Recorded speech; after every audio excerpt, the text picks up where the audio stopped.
What's up, Rainey? Welcome to the first episode of What's Up, Rainey? You're Nora Christensen. And you're Kenny Roberts.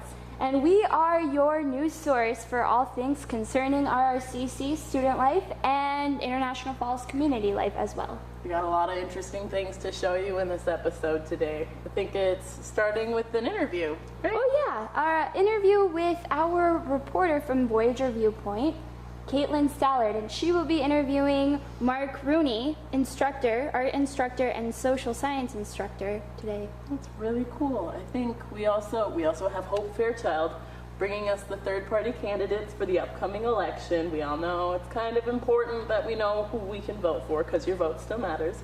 And then me and Kenny are going to take you for a ride out the lake to show you a couple of hiking trails that are very beautiful this time of year with the foliage. Backpack, bring a snack, bring a buddy, and a water bottle because it's going to be an adventure.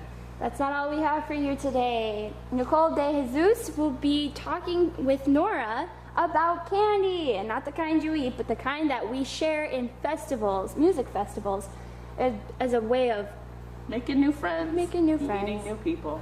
Well, I think that's everything we got for you in this particular segment. Thank you so much for joining us. Yeah, for our first episode on What's Up, Rainey, I'm Kenny. I'm Nora. And thank you. Have a beautiful day.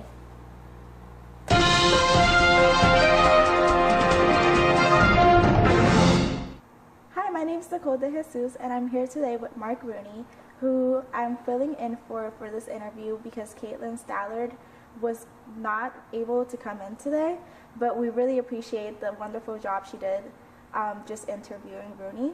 So we just have a couple of questions for you. In Caitlin's article, she asked you to define psychology. And so you would like me to do that? Mm-hmm. Okay. Just tell us a little bit. Psychology to me is how people think and feel and how they act towards each other based on their internal makeup, their motivations, what causes people to do what they do. Okay. What motivated you to go study psychology? Oh, well, more or less I've been doing it ever since I was a kid. I always wondered why people did what they did. I couldn't figure it out. And motivation is a powerful factor in our lives. You know, we all have different motivations or no motivation at all. And so when I got to college, I thought, well, you know, it'd be interesting to study psychology, and then I could go and work in advertising because that's what I was really interested in. And then I realized I had to move to like Chicago or New York to do it back then. You know, you can sit in your living room and do it now, but it was just something that really, really interested me. I couldn't figure out how advertising worked and why they spent so much money on it and all the little things and intricacies that went into it. And then later on, as I moved through life, you know, I just kept wondering why people did what they did. And then I started a job as a social worker because I had a degree in sociology, and eventually got a master's degree in family therapy, which had a lot of psychology in it. And I'm still mystified by why people do what they do. It's fascinating. That's true. I tried going for psychology as a major in college, so it was very interesting, the class. Good. It's a little more complicated than people think it is. You know, it's a lot of definitely psychology, sociology. Do you relate all the classes? Do you think that everything you took in college helped you out with your psychology? You know, more or less, yes, it does. Yeah, and life experience. You know, I mean, I've done, I think, 20 different jobs, and including door-to-door salesman, and so those are all aspects of psychology. You know, how do you get people to buy things? I've always been fascinated by that, and how do you present yourself? But also, you know, I mean, if you take a full course of psychology, you're going to take a lot of math, a lot of biology, a lot of chemistry, and so you need to know all those things, and you need to be good at those things. So I would advise anybody to, whatever they're studying, to study it very hard. Sorry, I took some notes. So For any college students that want to go into psychology, what would you recommend them? Well, first of all, take an introductory class. Excuse me. And the trouble with introductory classes is you got to cover a lot of different areas, sensation and perception, and mental illness, and all those sorts of things. And so it's kind of widespread, but also it's a lot of fun. And so the problem is people get into it thinking it's going to be fun, but it's really a lot of work. It's very hard work to be in psychology. And you also teach a psychology course here I do. at Rainey. How do you think this would help students into realizing if it's what they truly want to study? Well, I think no matter where you go in the job world, when you leave here, if you're going to be a lawyer or teacher or whatever it is, you're going to be confronted with people who do not think like you. And some are going to have personality disorders and mental illnesses, and you're going to be left wondering, what are you looking at? Who are you talking to? Why don't they behave the way a normal person would? And so, psychology is really a good way to get introduced to those sorts of things, and, not be so afraid when you meet people. We tend to be afraid of anyone different from us. Mm-hmm. And so this is a way to learn about the differences of people, and that they're not really as awful as people think they might be. That's true. How do you think your courses would help students? Well, this semester I'm teaching psychology and social cultural diversity, and those two are very good at helping you to understand the people around you, mm-hmm. and all the pressures on society and on people. And sometimes we look at people's behavior and we think, well, I wouldn't act that way. But if you're given the same pressures in your life that those people have, you would act that way. We just don't know until we get there. Next semester I'm going to be teaching, Introduction to Sociology and Social Psychology, which is one of my favorite classes. It talks about why do we behave differently as individuals than we do in a group. Why do we want the same kind of clothes or the same kind of hair or the same kind of job or whatever it is that everybody else we know has. And so it's just a really fascinating. That's a lot of advertising, is talking about advertising in there. Yeah, I have one of your classes, Social Diversity, and I really enjoy the way you involve the students. Is it interesting to see how everybody in the classroom has different opinions? Oh, yes, absolutely. Yeah, and I deliberately try to step back and let everybody talk, but I'm a compulsive talker, so they don't get as much chance as they would like, I guess. Yeah. I like it. And you also teach arts here. How Yes. did that come into your life? Well, as a little kid, I was always drawing and painting, and I was kind of a loner, and so I just naturally gravitated towards art. My mother, when I was a little kid, realized that I wasn't a real manly man, and so she put me up on the stage at the local college when I was, 12 years old. And I just loved theater and got into that and got into painting and drawing, and that's what I really wanted to do, but I didn't. That's another interesting point, is I didn't think I had the ability to do it. I was really shy, and so I always was really slow at doing it instead of really getting into it, and I wish I had not thought that way, that I would have gone right into art and made a career out of it. So here at Rainy River Community College, I get to do the things I've dreamed about doing all my life, which is teaching in a small community college, teaching art and psychology. It's perfect for me. And would you relate, is there any relation that art might have with psychology? Do you think they're similar or expressive? Do you see any similarities? It's surprising how much there are. The guy before me, who was taught here before me, had a PhD in psychology, but his master's was in art. And so he, for some reason, changed from art to psychology. And so you'll find that pretty often, that people have a double master's in art and psychology or art and sociology. And artists are always trying to figure out humans too. You know, modern art is very much oriented towards, you know, why do people think the way they think, rather than, you know, just painting pictures of people or sculptures. So, you know, they are very closely related. Do you feel like students should take all 3 classes, social, psychology, art, since they are so similar in some ways? If you're at all interested in those fields, you know, it's just something you think you might want to do. I spent 25 years working with disturbing and delinquent teenagers, and I really loved it. It was extremely hard work. Never thought I wanted to do that, but I ended up doing that. And so I think that anything that, you know, you're kind of drawn to, you should try. In today's world, it's much easier to get a job with robotics or chemistry or something like that, and I'll admit that. However, you know, is that what you really want to do? You know, is that where your passion is?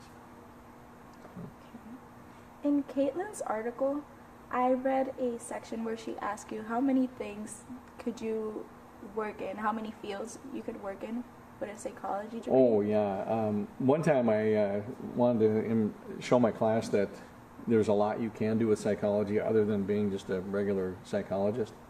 And there was something like 500 different areas of society that you can work in as with a psychology degree. And you can work for the government, you can work in business, you can work in, psychology or sociology.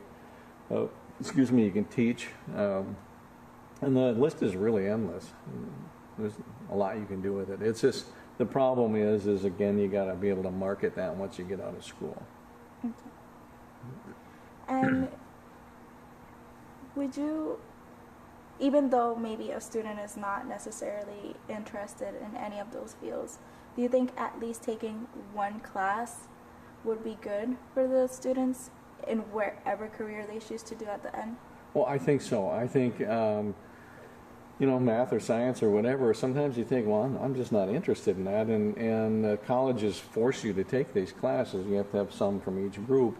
And rather than going in and thinking that, it's just not going to do me any good, it's not what I want, try it on for size. See what it is. How many times in life have we been surprised? I never thought I would like ceramics. I set out to be a painter. I wanted to be a painter, and I got into ceramics and never looked back. And so you just got to try. Okay. Do you have any advice for college students? Don't look at college as being dead time. I got to do this, and I'm forced to do it, and I have to be here, and I'm not learning anything. And what I really want to do is be this or be this, but I can't do it here. This is 2 years for you to search out all the different areas that you might be interested in, because you don't really know what you're going to be interested in. Put yourself into it. Thank you so much, Mr. Rooney, for joining us today. You're welcome, Mr. I Jesus. really appreciate doing this. You did a good job. Thank you. That's a tough one. I tried.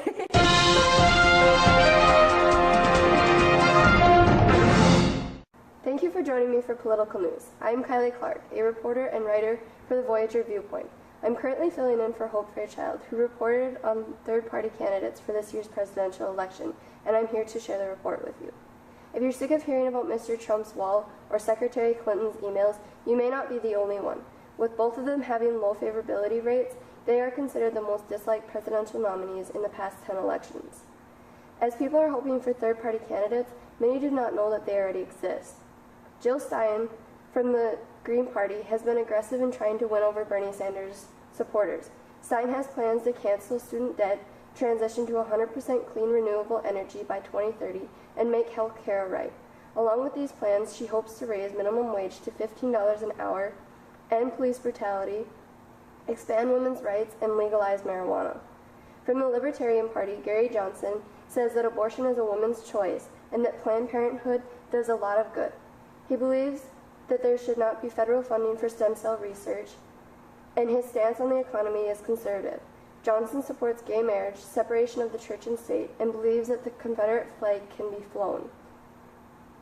Aside from the things he supports, he is against the death penalty and doesn't think that government should work to fix climate change. Tom Hoefling from the American Independent Party believes that in order to reduce crime, we need to be more strict with punishments for criminals. He never wants marijuana to be legalized and believes that the 10 Commandments should be posted in public schools. One of his ultimate goals is to remove government from education. Gloria La Riva, from the Socialism and Libertation Party, is pro-choice and supports stem cell research. She hopes to expand women's rights and believes that education should be free from pre-K through college. La Riva believes that healthcare should be a right and would like to raise minimum wage to $15 an hour. If you're 18 years or older and have not yet registered to vote for the November election, register now. Thank you for joining me, and remember that every vote does count.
de Jesus, and she's got some pretty interesting stuff to talk to us about, so I'll just ask you a couple questions. How long have you been attending music festivals?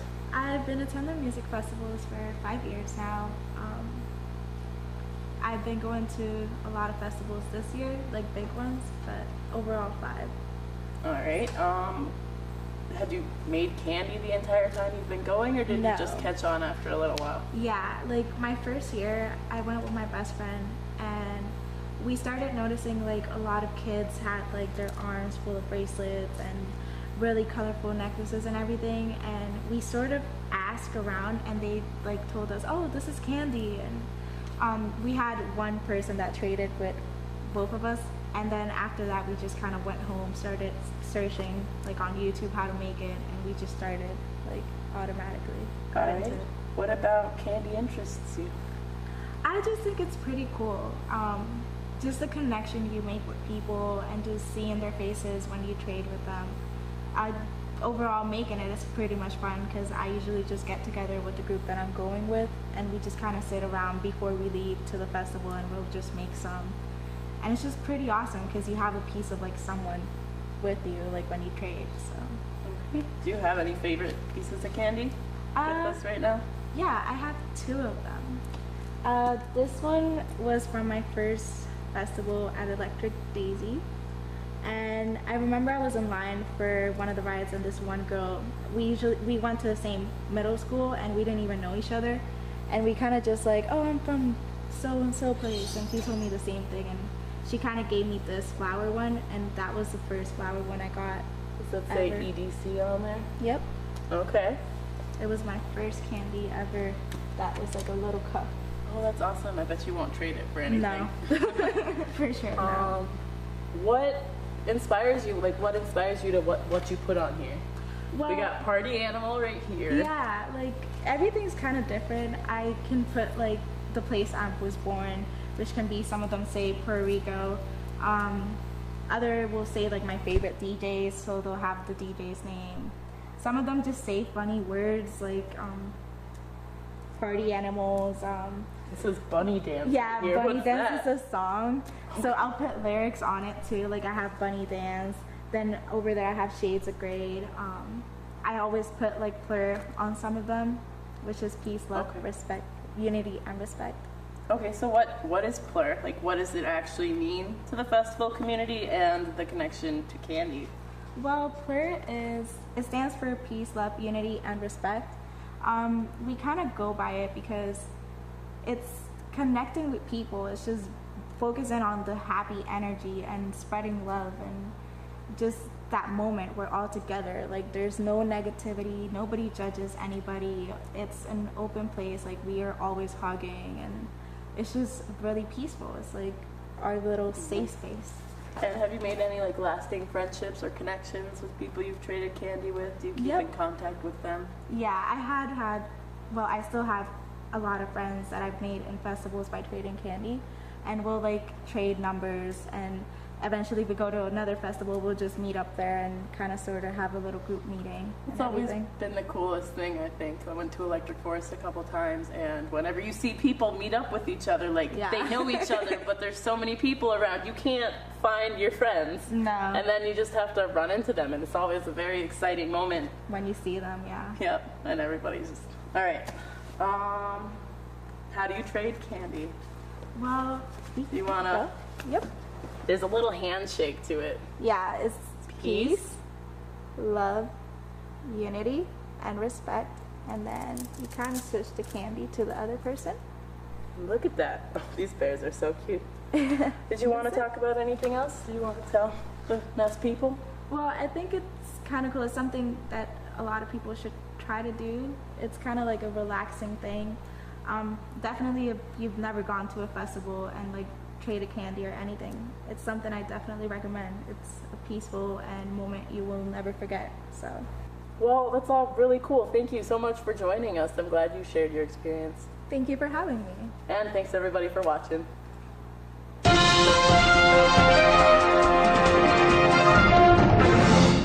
Trail, so bring it back, bring a backpack, bring us, whoa.